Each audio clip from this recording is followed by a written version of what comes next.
Buenos días. Buenos días, ¿cómo están? Primero un gusto estar acá porque yo diría que para instituciones y como Gobierno de Chile esta conversación está en la esencia de lo que estamos haciendo hacia el futuro. Parte importante de lo que nos encomendó el presidente Piñera es construir la agenda de futuro, y la agenda de futuro para Chile se llama transición energética y sobre todo se llama energías renovables, y por lo tanto esta conversación está probablemente en el pináculo, en la cumbre de lo que entendemos para nosotros el futuro del desarrollo económico de Chile. Desde esta introducción también quiero decirle que parte del desafío que hemos asumido como gobierno es liderar una segunda transición hacia el desarrollo, pensando que el 2024 Chile debería ser un país desarrollado, pero esta vez no como el cuento del tío o el Pedrito y el lobo, para traducción. Yo tenía 18 años, me acuerdo que escuché a un expresidente decir que el 2010 íbamos a ser un país desarrollado. Probablemente aquellos que vivieron en Chile de 1890 a 1900 también escucharon que Chile iba a ser un país desarrollado cuando teníamos salitre. Y hoy día mis hijos y los hijos de muchos de ustedes están escuchando que vamos a ser un país desarrollado el 2024. ¿Por qué fracasamos en esas dos oportunidades anteriores? Probablemente porque estábamos más preocupados de extraer recursos naturales y pensando que habíamos encontrado una nueva mina de oro, cobre, salitre, hoy día litio, que pensando cómo agregamos valor a nuestra economía y cómo a partir de esta oportunidad de tener recursos naturales, nuestra economía se diversificaba y era capaz de ampliar su capacidad productiva a través de la agregación de valor a estas industrias.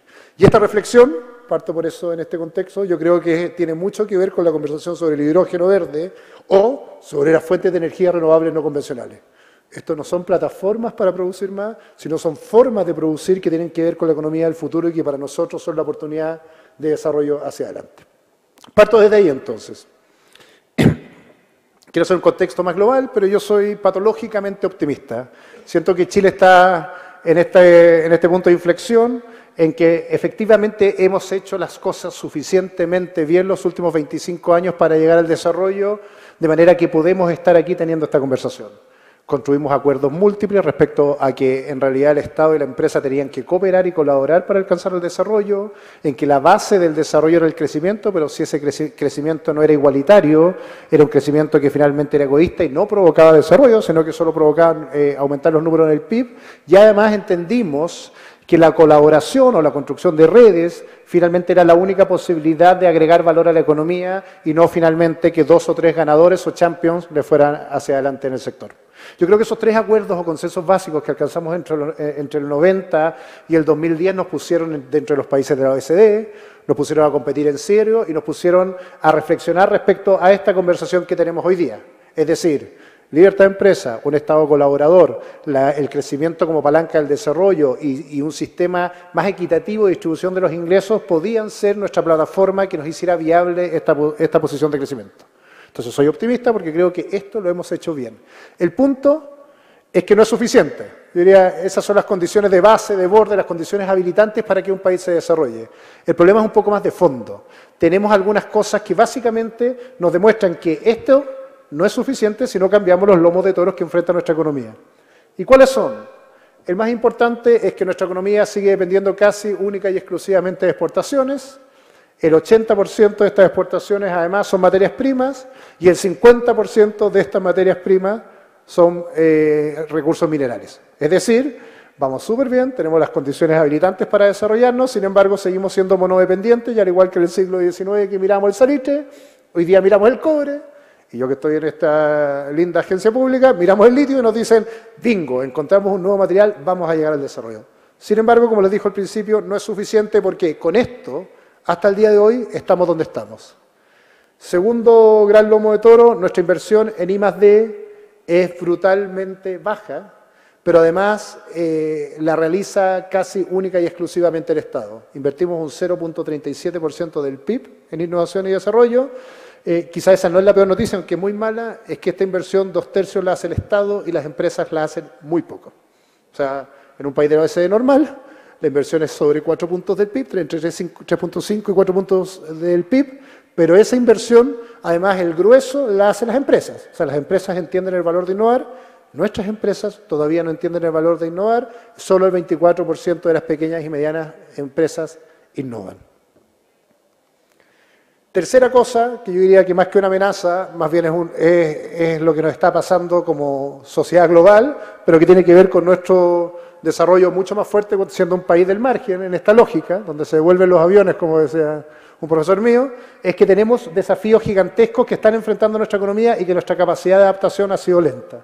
Lo primero, se habla hasta el infinito de la economía del futuro, la revolución industrial 4.0, la incorporación de la sensorización, Big Data, Internet de las cosas al proceso productivo. Yo diría que cambiamos nuestra forma de producir de manera que hoy día lo que entendíamos que era la producción, que básicamente era la extracción para vender, hoy día en realidad la comercialización. El grueso de las 4 empresas más valoradas del mundo son Apple, Google, Facebook, Amazon, o sea, aquellos que finalmente están en el mundo de las tecnologías y hacen distribución o ponen a colaborar en red a otros productores.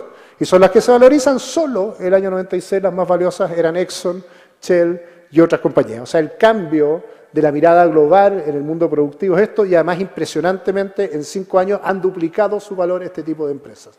En Chile todavía seguimos allá.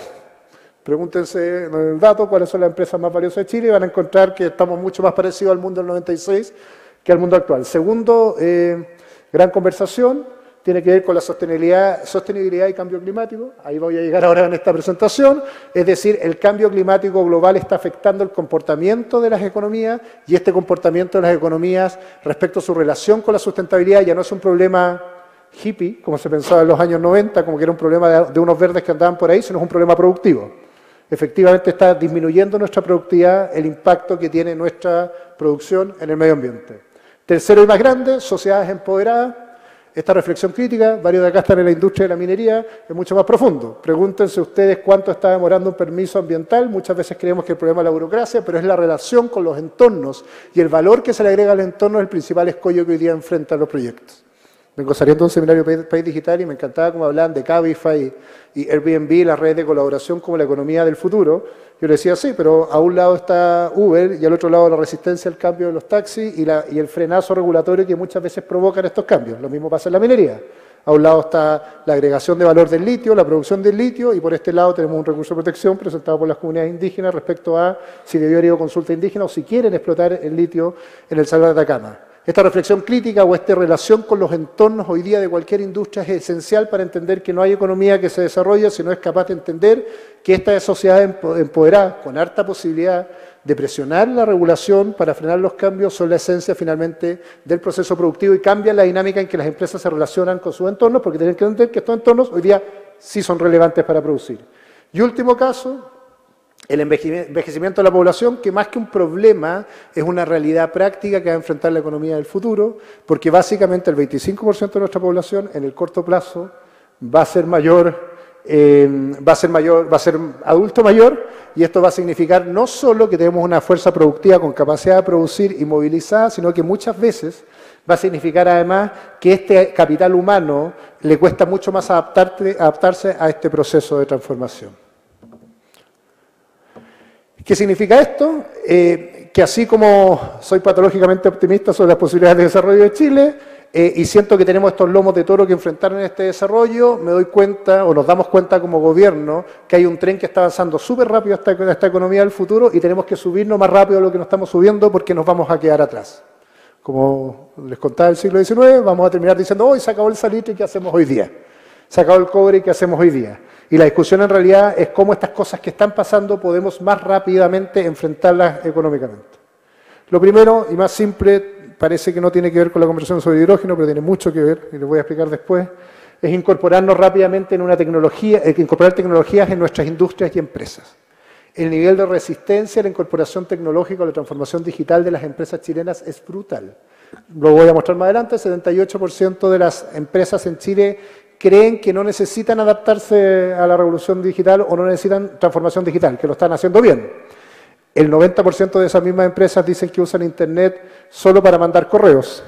El 40% dice tener una web y el 20% comercializa por Internet. O sea, la brecha en transformación digital es gigantesca para la transformación productiva y por lo tanto lo que hace es que ese carro va más rápido. Nuestras empresas no se han adaptado específicamente a este desarrollo. Así como tenemos esta lentitud en nuestras industrias, en otras, transformación digital lo dejo así como el gran temón, en otras tenemos posibilidades de generar liderazgo a nivel mundial y descubrir que en realidad más que traer recursos, tenemos el potencial de liderar el cambio productivo agregando valor a nuestra economía. Y esto tiene mucho sentido para nuestra institución, por eso tenemos el Comité Solar, que está Rodrigo Mancilla acá, por eso está la Marcela Angulo, que es nuestra gerenta de capacidades tecnológicas, porque entendemos que en ciertas áreas de la economía ya no podemos ser pasivos ni mirar qué pasan hacia el lado, sino que tenemos que incorporarlas rápidamente al proceso productivo y nosotros liderar el cambio en el mundo, ya no solo en la región, para ser líderes de verdad en el proceso de transformación de nuestra empresa, de nuestra economía. ¿Qué significa eso? La primera gran oportunidad, lo escuchamos del especialista reciente, es que tenemos una capacidad de generación de energía solar insospechada a nivel mundial. 1.800 gigawatts que servirían para alimentar a toda Latinoamérica, incluido Norteamérica, si tuviéramos la capacidad real, no solo de acumular, sino de distribuir esta energía. O sea, podríamos transformarnos increíblemente, si uno piensa nuestra economía hace 10 años, que era como una economía de la segunda revolución industrial, basada en combustibles fósiles. Hoy día, en el 2018, podemos decir, no solo podemos ser líderes mundiales en producción energética, sino además de energías renovables no convencionales, y podemos terminar siendo exportadores de energía. Los que son tan viejos como yo se acordarán que en los 90 soñamos con traer gas de Argentina y hicimos unos oleoductos gigantes, ¿te acuerdan? Y que fue un desastre. Hoy día pues, estamos discutiendo en el Comité Solar cómo generamos tecnología de primer nivel, desarrollamos una industria asociada a la energía solar y exportamos esta energía. Y es un cambio de paradigma global. Entendemos, por lo tanto, que nuestro potencial hoy día no es ser pasivos receptores, sino ser agentes líderes mundiales del cambio de la transformación energética hacia adelante. Esto significa, en la práctica,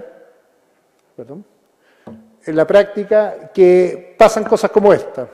Con Rodrigo y con la Marcela nos dimos una gran batalla para traer o reactivar Cerro Dominador acá, que es una de las plantas más grandes de generación de energía solar con un modelo distinto. Lo que ven ustedes, lo conocen, son todos de la industria, son espejos, y lo que ven al centro es una torre más chica que el Costanera Center, pero le haría la pelea, que es de acumulación energética. Eso pasa en el desierto de Chile, con una inversión de las más grandes en la industria energética del mundo, y pasa acá básicamente por nuestro potencial energético. Pero además, aquí hay tecnología nacional, hay mano de obra nacional, hay capital humano nacional trabajando que puede agregar valor a otro tipo de producción energética que no nos habíamos imaginado. ¿Qué estamos haciendo en esta lógica como Corfo? No estamos diciendo hoy qué lindo, tenemos harto sol y qué bueno que tenemos sol, podemos generar energía, sino que estamos diciendo cómo no nos pasa lo que nos pasaba industrialmente como país antes y no llegan solo otros a producir, y estamos desarrollando programas específicos, tecnológicos, que aceleren el proceso de transferencia tecnológica desde la industria y la academia hacia las empresas, de manera de generar emprendimientos e innovaciones de base tecnológica. Y tenemos acá un programa específico de desarrollo de sistemas fotovoltaicos en climas desérticos, porque como me contó Rodrigo la primera vez que me senté con él, que me contó la primera vez que instalaron un panel solar en Chile que pensaron que estaba fallando y era porque no tenía la capacidad de acumular nuestro potencial energético en el territorio, lo que estamos haciendo como Corfo es tratando, por lo tanto, de agilizar el proceso de investigación de base tecnológica para que se transformen en emprendimientos de manera de desarrollar capital humano avanzado, pero también desarrollo avanzado, capaces finalmente de aprovechar este potencial energético hoy día en agregar valor a este potencial gigante. Segundo, no me voy a meter en lo técnico, que ustedes son mucho más profundos, han discutido más profundo de esto, podemos ser líderes en la producción de hidrógeno mundial.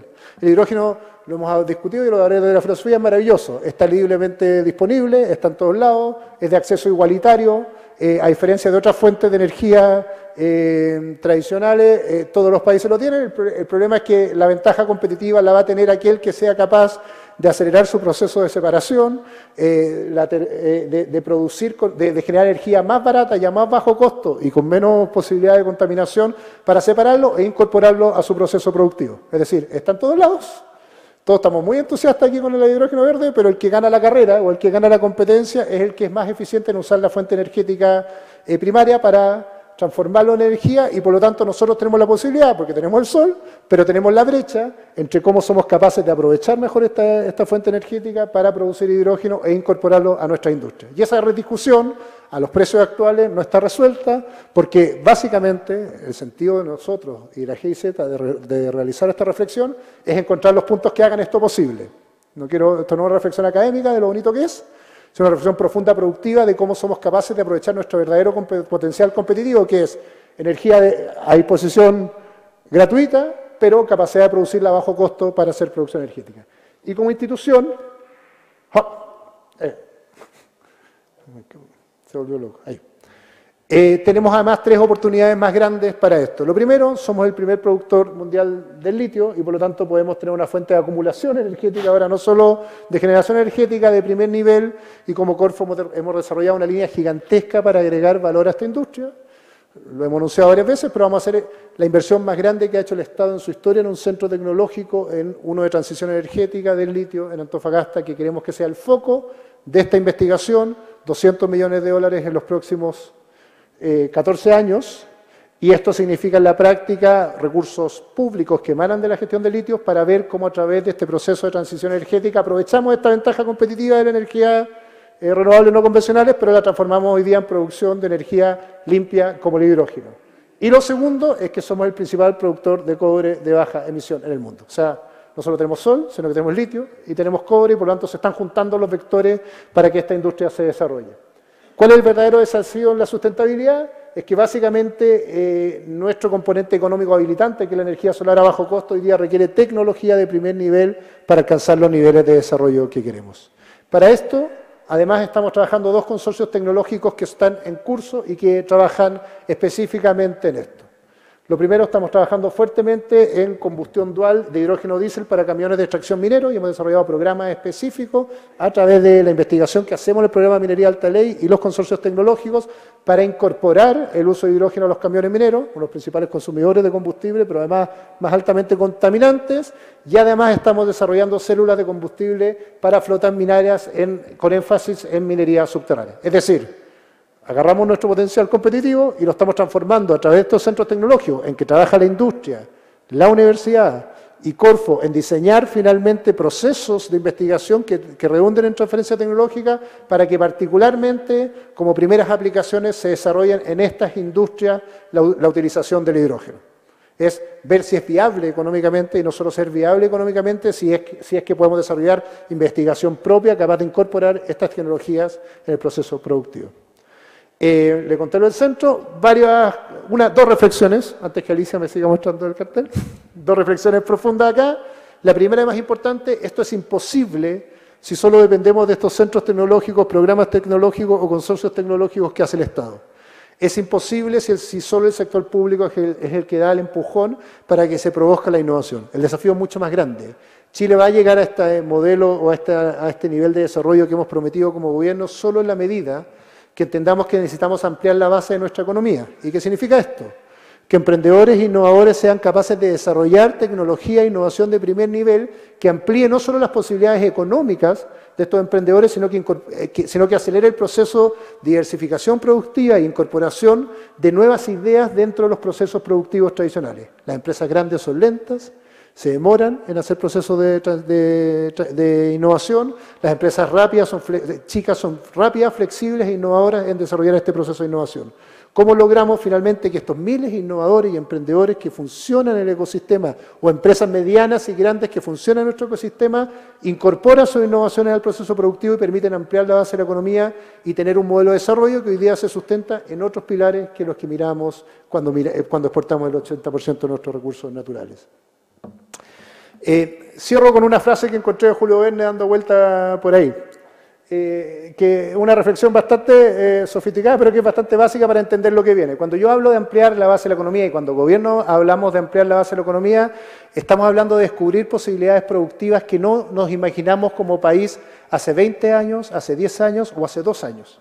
El hidrógeno es una de ellas. Lo que pasa finalmente es que faltan rebeldes, innovadores o locos, como le dijeron en su época, como Julio Verne, que sean capaces de agregar o ver cómo incorporan valor finalmente económico a los recursos naturales. Julio Verne dice, ¿qué es lo que van a quemar en lugar de carbón? Agua, respondió Pencroff, el agua descompuesta en sus elementos por la electricidad. Sí, amigos míos, creo que algún día se empleará el agua como combustible, que el hidrógeno y el oxígeno de los que está formada, usados por separado o de forma conjunta, proporcionarán una fuente inagotable de luz y calor. El agua será carbón del futuro. Como Julio Verne, en el siglo XIX, Ustedes tampoco están locos pensando en el hidrógeno verde.